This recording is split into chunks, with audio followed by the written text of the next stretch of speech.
तो दोस्तों नमस्कार, मैं हूं अनिल और रेसलिंग सुपर धमाल में आपका स्वागत है। तो दोस्तों WWE रेसलमेनिया 41 की जद्दोजहद अभी से शुरू हो गई है। टॉप सुपरस्टार्स के संभावित चैलेंजर के नाम भी लगातार सामने आ रहे हैं। रोमन रेंस के ऊपर सभी की नजरें टिकी हुई हैं। कुछ रिपोर्ट्स में कहा गया है दोस्तों कि द रॉक के साथ उनकी टक्कर होगी। एक्सट्रीम मुकाबले का इंतजार फैंस लंबे समय से कर रहे थे, लेकिन रेसलमेनिया 40 में ये हो जाता, लेकिन अंत में WWE को प्लान चेंज करना पड़ा। फिलहाल आपको बता दें कि अब रिपोर्ट में ये भी कहा गया है कि सीएम पंक के साथ रोमन रेंस का मुकाबला हो सकता है। अब WWE एनालिस्ट सैम रॉबर्ट्स ने इस बार अगले साल रेसलमेनिया में रोमन रेंस के दुश्मन को लेकर अपने विचार प्रकट कर दिए हैं। उन्होंने चौंकाने वाला नाम लेकर दोस्तों एक बड़ी ही भविष्यवाणी कर दी है। तो दोस्तों वो कौन होंगे जो रेसलमेनिया 41 में रोमन रेंस को फेस करेंगे, उसके बारे में मैं आपको बताता हूं। लेकिन अगर आप चैनल पर दोस्तों नए हैं, सब्सक्राइब करने के बाद ऑल पर क्लिक करें, क्योंकि फ्री है और यहाँ आपको हर प्रकार की रेसलिंग जगत से जुड़ी हुई तमाम जानकारी मिलती है। दोस्तों सब्सक्राइब करने के बाद ऑल पर क्लिक जरूर करें। अब बता दें आपको कि समरस्लैम 2024 के बाद से रोमन रेंस की राइवलरी सोलो सिकोआ और उनकी ब्लड लाइन से चल रही है। कई बड़े मुकाबले देखने को मिल चुके हैं। हालांकि अभी तक रोमन रेंस ने सिंगल्स मुकाबले में हिस्सा नहीं लिया है। 6 जनवरी 2025 को रॉ का नेटफ्लिक्स जो है डेब्यू एपिसोड होगा। वहां पर तो शो में रोमन रेंस और सोलो सिकोआ के बीच ट्राइबल कॉम्बैट मुकाबला देखने को मिलने वाला है। मुकाबले को लेकर अभी से फैंस बहुत ज्यादा उत्साहित नजर आ रहे हैं। उम्मीद के मुताबिक बवाल मचना तय है। मुकाबले में द रॉक के आने की भी संभावनाएं हैं। नॉर्थसम रेसलिंग पर सैम रॉबर्ट्स ने ब्लड लाइन की स्टोरी में ड्रू मैकिंटायर के रोल को संबोधित कर दिया है। दोस्तों आपको बता दें कि ड्रू मैकिंटायर मौजूदा समय में असली ब्लड लाइन के सदस्यों को निशाना बना रहे हैं। द ओसोस और सैमी ज़ेन के ऊपर वो हमला कर चुके हैं। वो रोमन रेंस और सीएम पंक को भी सबक सिखाने की बात कह चुके हैं। दोस्तों सैम रॉबर्ट्स ने यहाँ कहा है कि रेसलमेनिया 41 में रोमन रेंस के challenger the rock, CM Punk, Jacob फाटू और सोलो सिकोआ नहीं बल्कि ड्रू मैकिंटायर हो सकते हैं। उन्होंने कहा इस पॉइंट पर मामला इतना गर्म हो गया है कि रेसलमेनिया 41 में रोमन रेंस और ड्रू मैकिंटायर का मुकाबला हो सकता है। जो मैंने कहा वो सच हो सकता है। यानी कि दोस्तों क्या हमें रेसलमेनिया 41 में देखने को मिलने वाला है Roman Reigns versus Drew McIntyre. फिलहाल आपको बता दें कि ड्रू मैकिंटायर अब असली ब्लड लाइन के खिलाफ कोई भी कदम उठाने को तैयार हैं। दोस्तों आगामी प्रीमियम ट्राइबल कॉम्बैट मुकाबले में ड्रू मैकिंटायर बवाल मचा सकते हैं। वो रोमन रेंस के ऊपर अटैक कर सकते हैं। ऐसा हुआ तो फिर रोमन रेंस को बड़ा ही नुकसान हो सकता है। वो ट्राइबल चीफ का पद और उला फाला हासिल करने में नाकाम हो सकते हैं। तो फिलहाल दोस्तों बड़ी खबर यह है कि रेसलमेनिया 41 में द रॉक, सीएम पंक या फिर जेकब फाटू से नहीं होगा रोमन रेंस का रेसलमेनिया 41 का मुकाबला। उनका सामना हो सकता है ड्रू मैकिंटायर से। सैम रॉबर्ट्स जो WWE के सबसे बड़े जर्नलिस्ट हैं, उनका ये बयान है। दोस्तों क्या लगता है आपको, कैसा होगा Drew McIntyre versus Roman Reigns? ये राइवलरी तो शुरू होगी, ये तो हमें कंफर्म पता है, लेकिन क्या ये मुकाबला रेसलमेनिया 41 में होगा, इसकी बात यहाँ पर कही जा रही है। तो फिलहाल दोस्तों क्या होगा ये तो वक्त बताएगा, लेकिन फिलहाल ड्रू मैकिंटायर को कह रहे हैं यहाँ पर सैम रॉबर्ट्स ने कहा है कि ड्रू मैकिंटायर ही फेस करेंगे रोमन रेंस को 41 में। अपनी राय कमेंट बॉक्स में जरूर दें। अब हम बढ़ेंगे अगली स्टोरी की तरफ जो जुड़ी है रोमन रेंस से ही। तो दोस्तों आपको बता दें कि रॉ के नेटफ्लिक्स प्रीमियर पर होने वाले रोमन रेंस और सोलो सिकोआ के ट्राइबल कॉम्बैट मुकाबले को लेकर तरह तरह की अटकलें लगाई जा रही हैं। आपको बता दें इस मुकाबले में उला फाला दांव पर है। ये मुकाबला जीतने वाला सुपरस्टार एकमात्र ट्राइबल चीफ बन जाएगा। इस मुकाबले में कई सुपरस्टार्स के दखल की संभावनाएं हैं। कोडी रोड्स का भी मुकाबले में इंटरफेरेंस करने का मतलब बनता है। जी हां दोस्तों, ये बड़ी खबर है कि कोडी रोड्स इस मुकाबले में इंटरफेयर कर सकते हैं।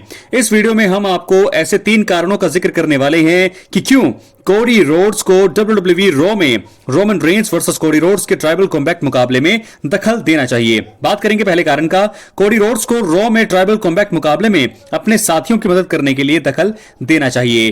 दोस्तों बता दें कि ट्राइबल कॉम्बैट मुकाबला होने की वजह से Roman Reigns versus solo Sikoa में बाहरी दखल पर कोई रोक नहीं होगी। अब ऐसा लग रहा है कि नई ब्लड लाइन मेंबर्स के अलावा ड्रू मैकिंटायर भी दखल देकर रोमन रेंस को हराने की कोशिश करेंगे। इसे रोकने के लिए द ओसोस और सैमी ज़ेन वहां पर आ सकते हैं। देखा जाए तो जिमी ऊसो पूरी तरह फिट नहीं है। सैमी ज़ेन की हालत भी कुछ ठीक नहीं है और जे ऊसो भी हाल ही में इंजरी से उभरकर वापस आए हैं। इस वजह से कोडी रोड्स को मैच में दखल देकर अपने साथियों यानी कि सैमी ज़ेन और जे के अलावा जिमी ऊसो को भी बचाना होगा। तो मुझे लगता है कि उनके लिए भी वो हेल्प कर सकते हैं रोमन रेंस की। दूसरा कारण यह है रॉ में सोलो सिकोआ के ट्राइबल कॉम्बैट मुकाबला जीतने से कोडी रोड्स की परेशानी यहां पर बढ़ सकती है। दोस्तों आपको बता दें कि सोलो सिकोआ को 2 मौकों पर कोडी रोड्स के खिलाफ अनडिस्प्यूटेड WWE चैंपियनशिप मुकाबला मिला था, लेकिन आपको बता दें कि सोलो सिकोआ को दोनों ही मौकों पर यहां पर कोडी रोड्स के खिलाफ अनडिस्प्यूटेड WWE चैंपियनशिप मुकाबला मिला।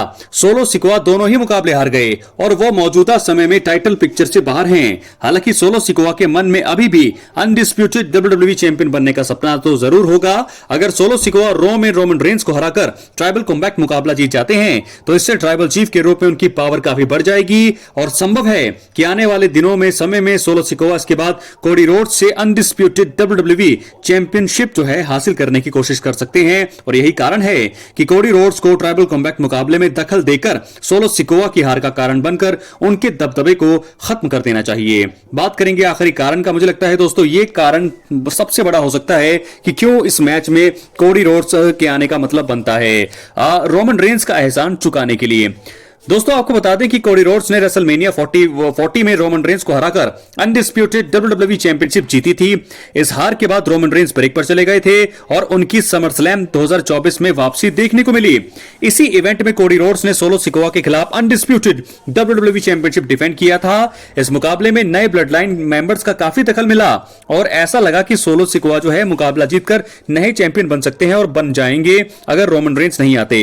हालांकि रोमन रेंस वापसी करते हुए सोलो सिकोआ की हार का कारण बने। दोस्तों देखा जाए तो कोडी रोड्स को रोमन रेंस के इस एहसान का बदला चुकाते हुए ट्राइबल कॉम्बैट मुकाबले में दखल देकर एकमात्र ट्राइबल चीफ बनने में मदद करनी चाहिए। तो रॉ नेटफ्लिक्स का डेब्यू होगा, रॉ का डेब्यू होगा नेटफ्लिक्स पर। वहां पर रोमन रेंस का बड़ा मुकाबला होने वाला है। ट्राइबल कॉम्पैक्ट मुकाबला, उला फाला दाव पर, ट्राइबल चीफ का पद भी दाव पर। तो ऐसे में कई सुपरस्टार्स तो दखल देंगे। जैसे रोमन रेंस के लिए दोस्तों आएंगे यहां पर सैमी ज़ेन, जिमी ऊसो और जे ऊसो। जिमी ऊसो हालांकि अभी तक प्रॉपर तरीके से ठीक नहीं है, लेकिन फिर भी वो आ सकते हैं उनकी हेल्प करने के लिए। और ऐसे में दूसरी तरफ से आएंगे सोलो सिकोआ की तरफ से तो लोग ज्यादा हैं। जेकब फाटू और तामा टोंगा तो आएंगे और ड्रू मैकिंटायर भी आ सकते हैं। तो ऐसे में कोडी रोड्स के आने का सेंस पूरी तरह से बनता है। 3 कारण वो बिल्कुल मैंने बताए हैं जिसके चलते कोडी रोड्स का इस मुकाबले में दखल देने का मतलब बनता है। और मुझे लगता है कि दोस्तों कोडी रोड्स तो जरूर आ सकते हैं इस मुकाबले में, क्योंकि एक एहसान जो रोमन रेंस ने किया था समर स्लैम 2024 में, कोडी रोड्स की हेल्प यहां पर की थी रोमन रेंस ने, क्योंकि काफी ज्यादा करीब आ गए थे यहां पर सोलो सिकोआ मुकाबला जीतने के। जेकब फाटू और टोंगा ब्रदर्स उनकी हेल्प कर रहे थे और कोडी रोड्स के लिए कोई नहीं था। तो ऐसे में उस समय जो है म्यूजिक बजता है OTC रोमन रेंस का और वो आते हैं। और आते ही एक तो उनका कमबैक था, बहुत ही टाइम बाद वो आ रहे थे रेसलमेनिया 40 में हार के बाद, और उन्होंने आते ही यहां पर जिताया है कोडी रोड्स को। तो जरूर यहां पर कोडी रोड्स आ सकते हैं। लेकिन दोस्तों अंत में अब हम बात करेंगे, जो मैंने कहा आपको, जो पहली हमारी स्टोरी थी, रोमन रेंस का रेसलमेनिया मैच किसके साथ होगा? CM पंक के साथ हो सकता है, द रॉक के खिलाफ हो सकता है, वो यहां पर ड्रीम मुकाबला, कोडी रोड्स के खिलाफ दोबारा उनका रीमैच हो सकता है, ट्रिपल थ्रेट मुकाबला हो सकता है कोडी रोड्स, रोमन रेंस और रॉक का। लेकिन यहां पर एक बड़ी भविष्यवाणी करी है सैम रॉबर्ट्स ने। उनका कहना है कि ड्रू मैकिंटायर रोमन रेंस के लिए आ रहे हैं। दोस्तों हमें सबको पता है कि कोडी रोड्स जो है इस समय अलग हैं। रोमन रेंस और कोडी रोड्स के बीच कुछ अभी स्टोरी नहीं चल रही है, लेकिन ड्रू मैकिंटायर ने साफ कह दिया है कि वो रोमन रेंस को जरूर निशाने पर लेंगे, उनको जरूर उनके साथ में 1-on-1 मुकाबला लड़ेंगे। लेकिन बड़ी बात यह है कि ये रेसलमेनिया 41 तक चलेगा और रेसलमेनिया 41 में Roman Reigns versus Drew McIntyre हमें देखने को मिल सकता है। क्या है आपकी राय? अपनी राय कमेंट बॉक्स में जरूर दें। चैनल पर नए हैं सब्सक्राइब करें। बहुत बहुत धन्यवाद।